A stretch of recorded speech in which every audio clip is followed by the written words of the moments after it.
Hey guys, today I'm going to be doing a couple tricks, just pretty easy ones. The first one I'm going to try is the pencil through a bag of water.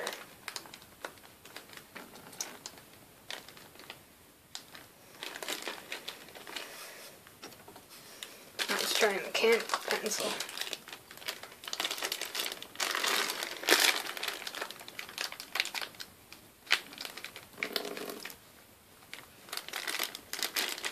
As you can see, it works.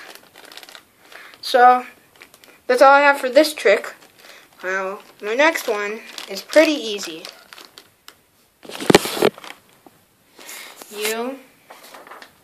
So as you can see, I drew on one side with the Sharpie, and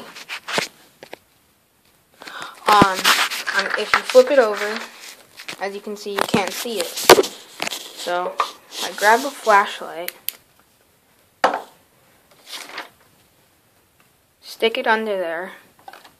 You can see the markings. This is kind of cool, but my last thing is I'm going to put just a random things in a bag of water. So, see you there.